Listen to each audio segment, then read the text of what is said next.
Would be a very small session. We'll only talk about distribution. Last time we talked about absorption and various factors affecting absorption.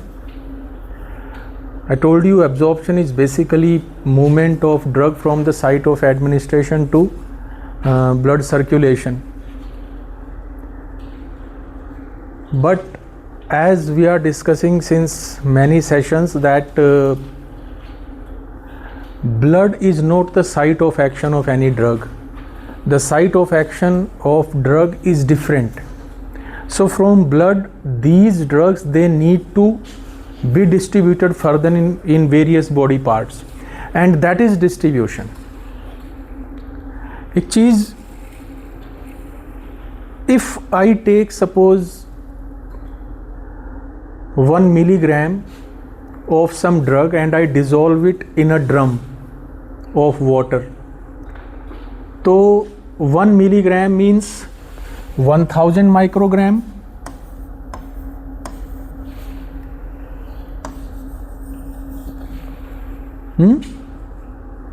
And then what I did, I took a sample of this water and I found out that it has around 50 microgram per liter is the concentration.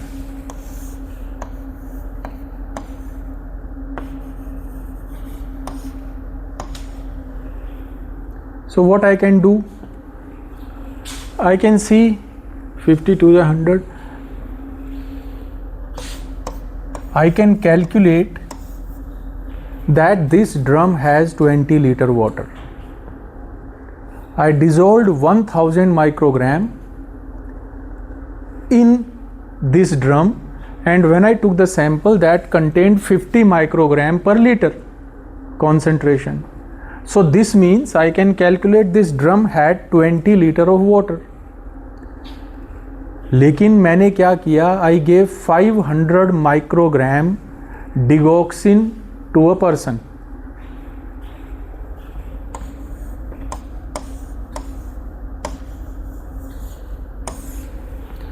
I took blood sample and I found out that this contains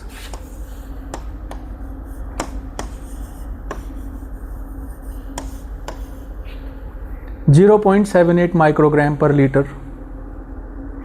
तो कितना आएगा?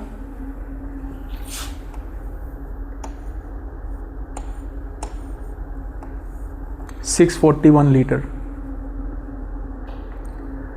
But do I have that much water in my body? Forget blood. Do I have 641 liter water in my body? That is the reason this is volume of distribution. What I did in this drum of water, so 20 liter is the volume of distribution. But here in this case, I assume that this is distributed in 641 liter of water, though I know I don't have 641 liter. I assume that it is 641 liter in which it is distributed. जबकि fact मुझे पता है कि ये 641 में distributed नहीं है, कुछ तो और रीजन है. But this is the reason I call it apparent volume of distribution. So what we measure in our body is apparent volume of distribution. It is not volume of distribution. This is the first thing we should remember. उसके how does it happen? हमने जैसे absorption में भी बात की थी कि a drug has to cross plasma membrane. Same thing यहाँ पे भी होगा. अभी तो वो एक ही प्लाज्मा मेम्ब्रेन क्रॉस करके यहाँ पे आई है, अब उसको पता नहीं कितनी करनी पड़ेंगी. तो same principles which we talked about transportation, same principles will apply here also.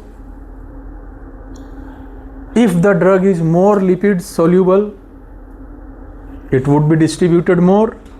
If the drug is having smaller particle size, molecular weight, not particle size, molecular weight, naturally it can go anywhere. What is the pKa of that drug? That will also decide, because now the blood is having its own pH. So all those factors which governed absorption will be applicable here also. यहाँ पे कुछ एक और चीज़ें हैं जिनका हमने we study in distribution, otherwise तो फिर हम एब्जॉर्प्शन पढ़ के ख़त्म कर सकते थे. तो यहाँ पे whenever the drug comes to the blood, सबसे पहले तो वो कहाँ जाएगी? जब भी कोई ड्रग ब्लड में आएगी, where would it go first? The first place where it will go is where the blood will go. Blood is basically in a circulatory system. वो एक closed compartment है. तो जहाँ पे ब्लड सप्लाई ज़्यादा होगी, सबसे पहले ये ब्लड वहीं, सबसे पहले ड्रग वहीं पहुँचेगी. ब्रेन है, उसके बाद में लीवर में तो पहले ही खैर वो एब्जॉर्प्शन हुई है, लेकिन सिस्टेमिक सर्कुलेशन के through it will go to liver. Remember, liver is not only the organ for filtration. Liver और भी बहुत काम करता है. तो जैसे हम तब भी बात कर रहे थे, hepatic artery will also carry. तो जो हिपैटिक आर्टरी के थ्रू ब्लड के लीवर के अंदर आएगी ड्रग, अब हम इसको बोल लेंगे bio transformation. Will talk about that next time. जो पहले हुआ था उसको हम क्या बोल रहे थे? First pass metabolism.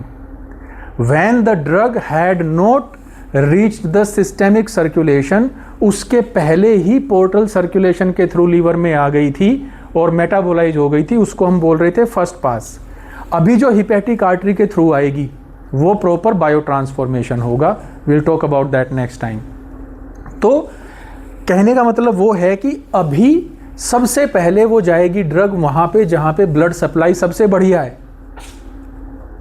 उसके बाद में और फैक्टर क्या क्या है, थोड़े से डिफरेंस वो भी याद रखना चाहिए.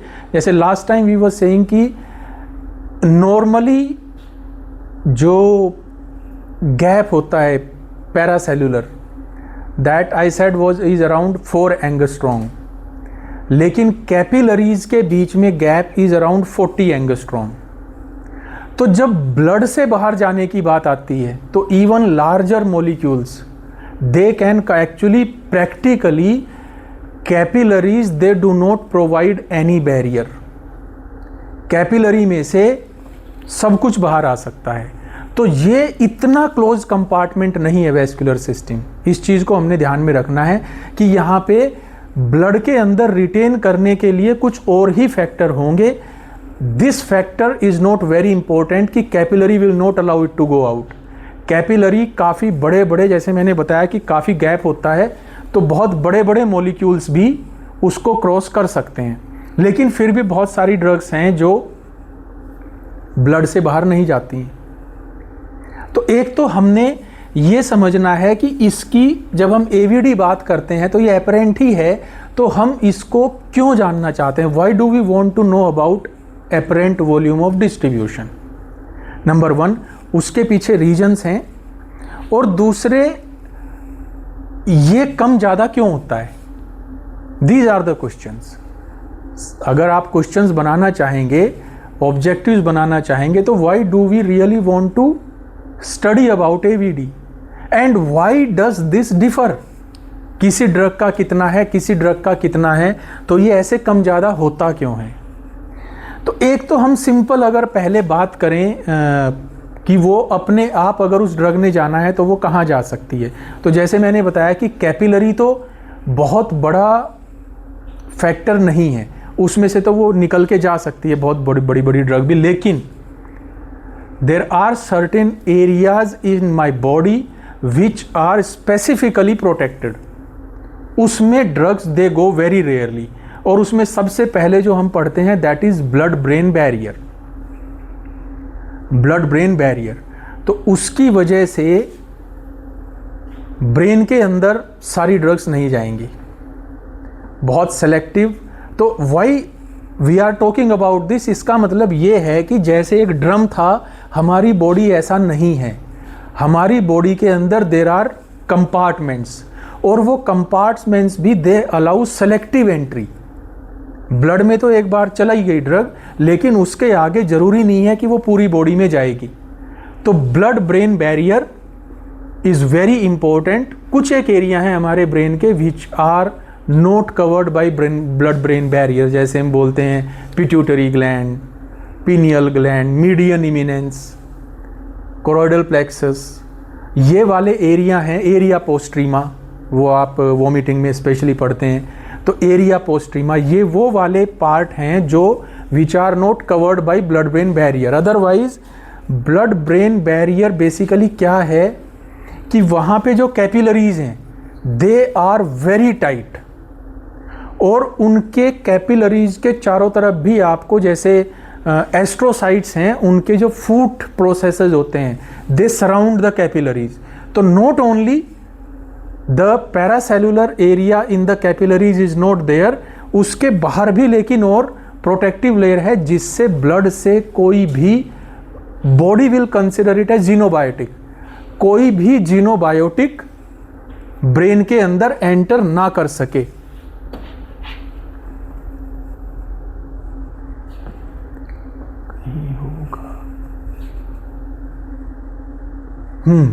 दिस इज सपोज नॉर्मल, जैसे मैंने बताया था अराउंड 4 एंगस्ट्रॉम इसका स्पेस यहां से, तो यहां से हमने एक बात की थी फिल्टर हो सकती है कोई भी ड्रग, या फिर लिपोफिलिक है तो इसके बीच में से आ जाएगी। लेकिन अगर हम ब्लड ब्रेन बैरियर देखें तो यहां पे टाइट जंक्शन, बिल्कुल पैक है, कोई स्पेस नहीं है, पैरासेलुलर तो फिल्टर तो नहीं हो सकती। उसके बाद में ये एस्ट्रोसाइट्स की फूड सेल्स बोलते हैं इनको, फूड प्रोसेसेस, ये उसको चारों तरफ से और भी कवर करती हैं, तो ये भी हो गया। तो इसकी वजह से it is virtually impossible to cross blood brain barrier without permission. कोई बहुत ही लिपोफिलिक ड्रग होगी, आपके एनेस्थेटिक्स हैं, कोई बहुत लिपोफिलिक ड्रग होगी तो वो तो जाएगी, लेकिन अगर रूटीन में जो पैरासेलुलर स्पेस से जा सकती थी वो वाली नहीं जाएंगी। ऐसा ही आप इसमें एक चीज़ और याद रखने वाली बात है कि ये जरूरी नहीं है कि टू वे हो, इसकी प्रैक्टिकल इंपॉर्टेंस है।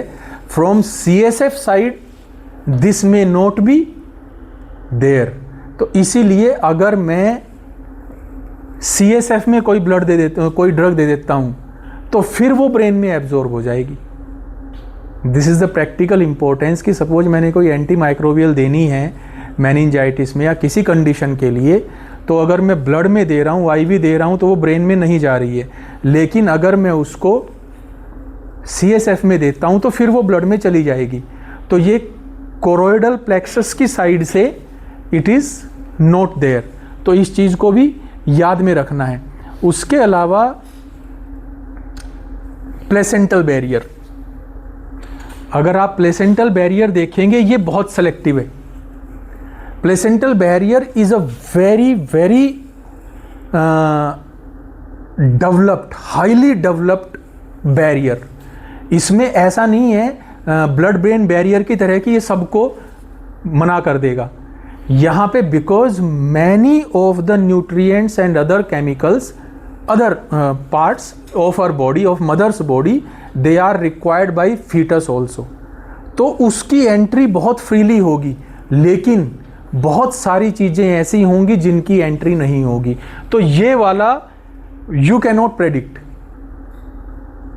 You have to just go and check. और इसीलिए रूल बनाया गया है कि in pregnancy we should not administer any drug. Rule is that जो ड्रग्स एडमिनिस्टर की जाती हैं वो केवल वो हैं जिनकी हम टेस्टिंग कर चुके हैं कि फीटस के अंदर कितनी इसकी कॉन्सेंट्रेशन होगी। Otherwise we can not predict कि ये फीटस में जाएगी, number 1। Number 2, we can not predict कि फीटस में जाके वो ड्रग करेगी क्या।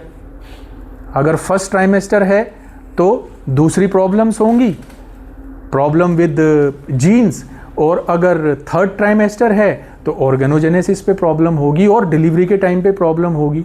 तो इसीलिए rule is you will not administer any drug to the mother unless it is a must. तो एक ये बैरियर हो गया। तो this are just to give example. ऐसे ही बहुत सारे organ can be very selective कि मुझे कौन सी ड्रग अलाउ करनी है, कौन सी नहीं करनी है। This is number 1। नंबर 2, जिसकी वजह से वॉल्यूम ऑफ डिस्ट्रीब्यूशन कम ज़्यादा होता है ड्रग्स का. We are talking about these factors why this AVD differs from drug to drug.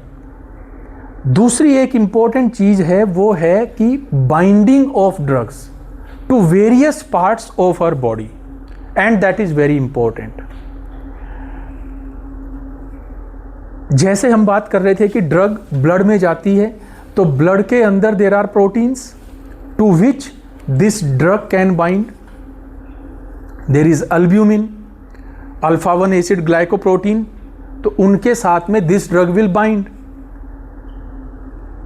उसके बाद में even in tissues, cells, there are cellular proteins, nuclear proteins to which this drug can bind. उसके अलावा there can be specific proteins like I give you example of steroids, transcortin. Steroids they bind to transcortin. Thyroid hormone we know this binds to globulin. तो ऐसे specific proteins are there which are binding proteins for the drug, and always remember a drug that is bound to proteins is not available for action. This is the importance of this binding.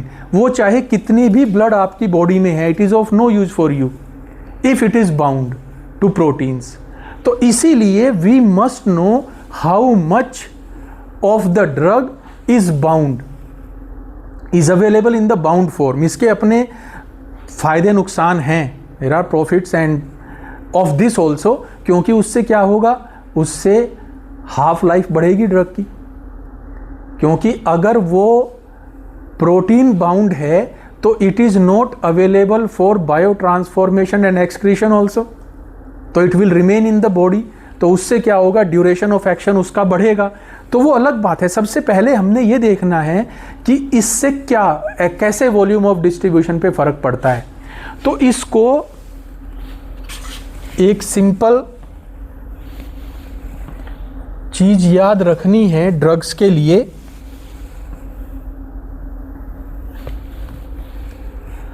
If the drug is something like that remains in the blood only. अब जैसे मैंने उसका बताया था कि capillary का diameter, पोर तो बहुत बड़े बड़े हैं, तो या तो फिर बहुत ही ड्रग ऐसे जैसे मैनिटोल है, वो कहीं नहीं जा सकती, बहुत बड़ा मॉलिक्यूल है उसका. Otherwise most important reason is plasma protein binding. If the drug is highly plasma protein bound then this will remain in the vascular compartment only, तो वो कहीं नहीं जाएगी. तो वो कैसे पता लगेगा, this is how we come to know. अगर मैंने किसी ड्रग का एवीडी देखा and suppose it comes somewhere से around 5 litre in a 70 kg person, otherwise we have to go for per kg. तो suppose it is around 5 litre से 0.1 litre पर kg, तो इसका मतलब ये है कि that drug is available only in the blood, बाहर नहीं वो गई. Because remember, this is how we remember that 4 litre is the vascular compartment.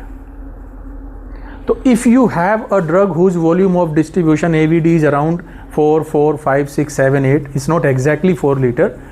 If it is 4, 5, 6, this means the drug is available only in the vascular compartment and you have to find out what is the reason. वो blood से बाहर क्यों नहीं जा रही है. I give you example. तो या तो वो drug is highly protein bound. I give you example of warfarin, 7 liter volume of distribution. Why? It is not कि वो distribute नहीं हो सकती. 99% protein bound, albumin bound. Remember, acidic drugs they bind to albumin. Basic drugs they bind to alpha 1 acid glycoprotein. तो अगर volume of distribution बहुत कम है, जैसे मैंने दिया एग्जाम्पल वॉरफेरिन का, इसका मतलब this drug is restricted to और is distributed only in vascular compartment. अगर किसी ड्रग का AVD comes out to be something around 15, 16, 17 liter, because remember 10 liter is extracellular fluid, तो टोटल कितना हो गया 14 लीटर. तो if you have a drug having almost similar volume of distribution, इसका मतलब that drug is distributed in vascular and extracellular compartment. उसने cell के अंदर वो नहीं जा रही है. आई can give you example of aminoglycoside, gentamicin, रफली 20 लीटर वॉल्यूम ऑफ डिस्ट्रीब्यूशन. तो फेनिटोइन, फैन थोड़ा ज़्यादा है, अराउंड 40. तो if volume of distribution is around 15, that means the drug is not entering the cell. This gives me the idea that this drug is distributed extracellularly. Intracellular space, cytoplasm.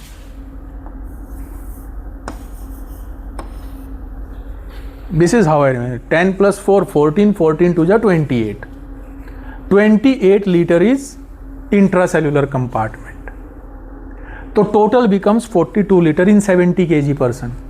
So if the volume of distribution of a drug is around 40-50, that means the drug is equally distributed in body fluids and there is no binding anywhere. Best example I give you, alcohol, uniformly distributed in the body. I can give you example, phenytoin also, it has volume of distribution around 40 liter. लेकिन इसकी protein binding ज़्यादा है, तो मैं इसलिए उसकी बात नहीं करना चाह रहा था. तो best example I can give you is alcohol, uniformly distributed. तो this gives us an idea. लेकिन अगर किसी ड्रग का वॉल्यूम ऑफ डिस्ट्रीब्यूशन इससे ज़्यादा है, तो इसका मतलब यह है इससे ज़्यादा फ्लूइड तो मेरे अंदर है नहीं. इसका मतलब वो कहीं ना कहीं it is binding somewhere beyond vascular compartment. क्योंकि अगर वेस्कुलर कंपार्टमेंट में बाइंडिंग ज़्यादा होगी फिर तो वॉल्यूम ऑफ डिस्ट्रीब्यूशन कम रहेगा. ठीक है, तो उसका मतलब वो कहीं और जाके पेरिफेरी में इट इज़ बाइंडिंग, अगर उसका वॉल्यूम ऑफ डिस्ट्रीब्यूशन इससे ज़्यादा है. आपको एग्जाम्पल मैंने दिया था अभी डिगोक्सिन का, 641 साइटोप्लाज्मिक प्रोटीन्स से जाके बाइंड होती है हार्ट में, लीवर में. Will talk about that. तो इसका मतलब it gives us an idea कि वो ड्रग कहीं ना कहीं जाके फिट हो रही है, बाइंड कर रही है. तो वो ड्रग्स कहाँ कहाँ जाके बाइंड कर सकती हैं उसका भी we should have some idea. तो मैंने ये एक डायग्राम बनाया था, you can remember it. Cellular reservoirs, जैसे मैंने बताया, there are cytoplasmic proteins, they are nucleo proteins to which the drugs can bind. तो ये MCQs वाले क्वेश्चंस हैं. Digoxin emetine, it binds to heart, liver and kidney cellular reservoirs. तो question पूछा जाता है कि digoxin is bound to which type of proteins. तो ये सेल्यूलर प्रोटीन से इट बाइंड्स, और कहाँ पे, हार्ट, लीवर एंड किडनी. और सेल्यूलर प्रोटीन्स का example I can give you chloroquine. Chloroquine also binds to cellular proteins in liver and retina. Retina का इसका क्वेश्चन बहुत कॉमनली पूछा जाता है बिकॉज वहां पे इसके साइड इफेक्ट्स हैं. एक और ड्रग जो रेटाइना से बाइंड करती है that is chlorpromazine. So these are the examples of drug which bind to cellular proteins. यहां पे इंटरस्टिशियल फ्लूइड, ये भी MCQ वाले क्वेश्चन है. एक्वस ह्यूमर, प्रेडनिसोलोन, क्लोरेमफेनिकोल, ये जब हम बात करते हैं कि दे आर बाइंडिंग, इसका मतलब अगर आप वहां पे जाके देखेंगे तो इनकी कॉन्सेंट्रेशन बहुत ज़्यादा होगी, ब्लड से ज़्यादा कॉन्सेंट्रेशन आपको इन एरिया में इनकी मिलेगी. तो chloramphenicol, prednisolone, it binds to aqueous humour. Imipramine, you will find it in pleural fluid, बहुत ज़्यादा कॉन्सेंट्रेशन आपको इमीप्रेमिन की प्लूरल फ्लूइड में मिलेगी. सो दिस इज बाइंडिंग और concentrating in interstitial fluids. Examples, adipose tissues में तो हमें सबको पता है, बार्बिचुरेट्स. ठीक है, तो this will go and deposit, और भी हैं ये इंसेक्टिसाइड्स हैं, DDT and etcetera, they will all go and concentrate in adipose tissue. Bones में ये भी बहुत फ्रीक्वेंटली आस्क्ड क्वेश्चन है, tetracycline, fluoride, they go and attach to bones, teeth. Arsenic skin appendages, skin में भी ज़्यादा मिलेगा, नेल्स में भी मिलेगा। ग्रीजियोफल्विन, ग्रीजियोफल्विन का हमारे लिए तो एडवांटेज है वो, because mostly it is use for fungal infections of nails and it goes and deposits there only. तो griseofulvin it binds to nails.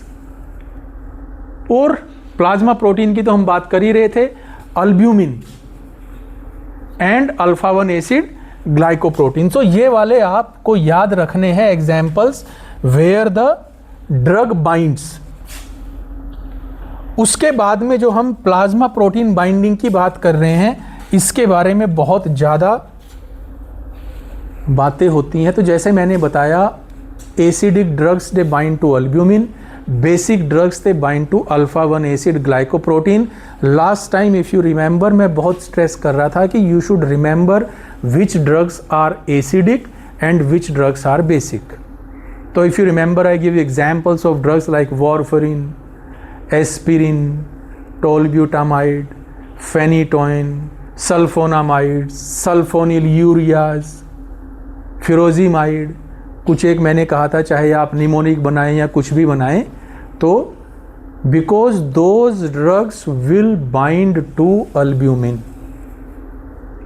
और जो मैंने बेसिक के एग्जाम्पल दिए थे आपको, मैंने बोला था INE अगर एंड में लगा हुआ है, कुछ एक में नहीं भी लगा होता, जैसे propranolol. Propranolol is an important.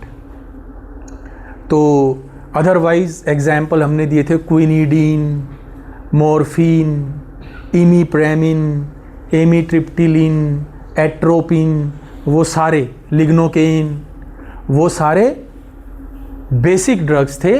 साथ में ये एक्सेप्शन जो मैंने बताया था, जो INE नहीं है, ऐसे propranolol, this is also basic drug. इनकी क्या इंपॉर्टेंस है?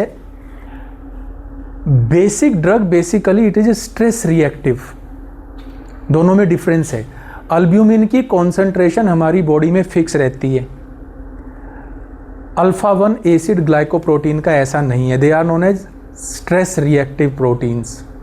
तो जब भी कोई स्ट्रेसफुल कंडीशन होगी, इन्फ्लेमेशन है, कार्डियक फेलियर है, इन्फाक्शन हुआ, स्ट्रोक हुआ, क्रोन्स डिजीज़ है और हैं, जब भी कोई स्ट्रेस वाली कंडीशन होगी तो उनकी कॉन्सेंट्रेशन बढ़ेगी। इसीलिए हम ये भी कहते हैं कि जो एसिडिक ड्रग्स हैं उनकी ड्रग इंटरेक्शंस ज़्यादा होती हैं। Basic drug though they bind to alpha 1 acid glycoprotein, लेकिन रूटीन में वो इतना होता ही नहीं है कि उनकी बाइंडिंग बहुत सिग्निफिकेंट हो। That is a stress reactive protein. तो जब स्ट्रेसफुल, लेकिन उसकी अपनी प्रॉब्लम है। एक पेशेंट रूटीन में प्रोप्रेनोलोल ले रहा है या और कोई बीटा ब्लॉकर ले रहा है, तो जब कोई स्ट्रेसफुल कंडीशन आएगी, alpha 1 acid glycoprotein level will increase, और उससे क्या होगा, उसका इफेक्ट खत्म हो जाएगा, because now it is bound to it. और ऐसी बहुत इंपॉर्टेंट ड्रग्स हो सकती है। क्विनिडीन है, quinidine is very important drug and you need to maintain the concentration, it's an anti arrhythmic drug. तो लेकिन अगर कोई स्ट्रेसफुल और कंडीशन आई तो उसकी बाइंडिंग क्विनिडीन की प्रोटीन से बढ़ जाएगी and the effect of quinidine will decrease. तो इस चीज के लिए इमीप्रेमिन है। इमीप्रेमिन भी किसके लिए यूज करते हैं हम? We are using it for depression, तो उसका इफेक्ट कम हो जाएगा। तो स्ट्रेसफुल कंडीशन में we have to consider this factor also if the effect of these drugs is goes down, और दूसरे ड्रग इंटरेक्शन भी बढ़ जाएंगी, क्योंकि उसका इफेक्ट नहीं आया, आपने उसकी डोज बढ़ा दी, लेकिन फिर drug interaction just like in acidic drugs. तो अल्ब्यूमिन के साथ जो ड्रग्स बाइंड होती हैं दे आर एसिडिक। तो इसकी इंपॉर्टेंस क्या है प्लाज्मा प्रोटीन बाइंडिंग की? इंपॉर्टेंस ये है कि the effect of these drugs is difficult to predict, but not all of them. इसमें दो फैक्टर हैं जो हमने याद रखने हैं टू डिसाइड कि whether I should factorize this or not protein binding? Number 1, protein binding should be very high, say more than 95%. जैसे मैंने बताया बेसिक ड्रग में रूटीन में इतनी प्रॉब्लम नहीं होती है, लेकिन एसिडिक ड्रग में it is a constant feature, तो it should be more than 95%. I give you example, warfarin 99% protein bound. Number 1. Number 2, there should be another drug that will displace it. वो भी याद रखो, एसिडिक ड्रग को acidic drug ही displace कर सकती है, basic drug को बेसिक ड्रग, क्योंकि दोनों प्रोटीन ही अलग हैं, तो कभी भी एसिडिक और बेसिक ड्रग की प्लाज्मा प्रोटीन बाइंडिंग में इंटरेक्शन नहीं होगी. तो जो एसिडिक ड्रग है दूसरी, दैट कैन डिस्प्लेस इट. तो कौन सी ऐसी ड्रग्स हैं जो डिस्प्लेस, वो डिस्प्लेस क्यों करेगी? वो डिस्प्लेस करेगी because of affinity for that protein. तो अगर उसकी भी प्रोटीन बाइंडिंग इतनी ज़्यादा है तभी वो इंटरेक्ट करेगी. तो उसमें से भी हम निकाल सकते हैं कि ये वाली एसिडिक ड्रग्स हैं, इनमें से ये वाली हाईली प्रोटीन बाउंड और ये वाली भी हाईली प्रोटीन बाउंड, तो इसका मतलब ये दोनों इंटरेक्ट करेंगी. तीसरे, वो अगर उसको डिस्प्लेस कर भी देती है तो क्या हो जाएगा? एक तो डिस्प्लेस, ये क्यों इंपॉर्टेंट है कि हाईली होना चाहिए? क्योंकि suppose warfarin is 99% protein bound, only 1% is free. इसका मतलब जो हम इफेक्ट देख रहे हैं वो 1% का है. तो अगर इसको मैंने प्रोटीन से 1% भी डिस्प्लेस कर दिया, 99 की जगह 98% प्रोटीन बाउंड हो गए, तो उसकी फ्री की concentration has doubled. It was 1%, now it is 2%. तो उसका प्लाज्मा लेवल जिसको हम बोलते हैं, दिस हैज़ डबल्ड, तो इफेक्ट तो डबल हो जाएगा. तो दैट इज़ अनदर इंपॉर्टेंस कि वी ओनली कंसिडर, अगर कोई ड्रग 50% ही प्रोटीन बाउंड है और मैंने जोर लगा लिया और उसको मैंने 50% से 45% कर दिया, 5% डिस्प्लेस कर दी, तो क्या हो जाएगा? पहले 50% फ्री थी, ये 55 हो जाएगी. दैट इज़ हार्डली, परसेंटेज में देखोगे 10% इंक्रीज भी नहीं हुआ है कॉन्सेंट्रेशन. यहाँ पे क्या हुआ? 1% डिस्प्लेस होते ही फ्री कॉन्सेंट्रेशन डबल होगी, 1 से 2% हो गई. तो एक तो ये इंपॉर्टेंस है. दूसरे, जैसे मैंने बताया, एक और कंडीशन होनी चाहिए कि what is the volume of distribution of this drug. वैसे तो मैं खुद को कॉन्ट्रडिक्ट कर रहा हूँ, मैंने खुद ही कहा है कि वो अगर ड्रग हाईली प्रोटीन बाउंड होगी तो उसका वॉल्यूम ऑफ डिस्ट्रीब्यूशन कम ही होगा, लेकिन ऐसा नहीं है. एक तो है ड्रग का वॉल्यूम ऑफ डिस्ट्रीब्यूशन, एक है फ्री ड्रग का वॉल्यूम ऑफ डिस्ट्रीब्यूशन. वो भी तो आप देखिए, मैंने आपको बीच में मैं रुक गया था फेनिटोइन का example. Phenytoin is 98% protein bound, लेकिन जो वो 2% है उसका वॉल्यूम ऑफ डिस्ट्रीब्यूशन कितना है? 40 litre. It goes to all body fluids. तो जो ड्रग डिस्प्लेस हो रही है प्रोटीन बाइंडिंग से, उसका वॉल्यूम ऑफ डिस्ट्रीब्यूशन कितना है? अगर वो वॉल्यूम ऑफ डिस्ट्रीब्यूशन भी कम है तो और भी इंटरेक्शन खतरनाक होगा. तो 2-3 चीज़ें हो गई. एक तो this drug should be highly protein bound, दूसरे it should have some drug that can displace it, और तीसरा इस ड्रग का वॉल्यूम ऑफ डिस्ट्रीब्यूशन कम होना चाहिए. क्योंकि अगर इसका बहुत ज़्यादा वॉल्यूम ऑफ डिस्ट्रीब्यूशन होगा ना, तो यहाँ से आपने डिस्प्लेस भी कर दी, वो कहीं और जाके चिपक जाएगी. कॉन्सेंट्रेशन उसका जो फ्री फॉर्म का था वो बहुत ज़्यादा नहीं बढ़ेगा. फेनिटोइन का भी आप लगा लें, अगर 40 लीटर है तो यहाँ से अगर 1% वो डिस्प्लेस होती है तो तभी भी वो सारे बॉडी फ्लूइड्स में जा रही है, तो उतना डिस्प्रोपोर्शनेटली उसका लेवल नहीं बढ़ेगा. हाँ, अगर मैंने बहुत ज़्यादा डिस्प्लेस की तो उसके बाद में फेनिटोइन की टॉक्सिसिटी विल स्टार्ट. लेकिन अगर कोई ड्रग डिगोक्सिन जैसी है, 600 लीटर जिसका वो है, उसमें से डिस्प्लेस होके भी क्या हो जाएगा? कितनी फ्री की कॉन्सेंट्रेशन बढ़ जाएगी? बढ़ेगी नहीं. तो ये वाले फैक्टर्स हैं when we consider all of them. और इसीलिए प्रोटीन बाइंडिंग की इंटरेक्शन कुछ एक हैं जो हमने याद रखनी है. जैसे मैंने आपको एक तो बताया, एसिडिक ड्रग्स ही ज़्यादा प्रॉब्लमेटिक हैं.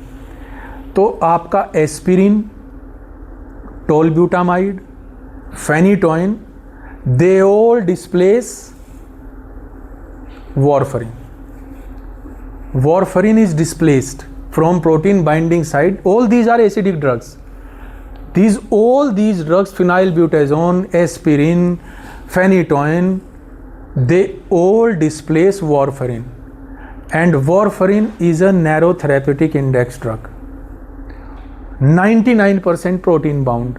तो थोड़ा भी उसका लेवल इंक्रीज होगा तो ब्लीडिंग शुरू हो जाएगी।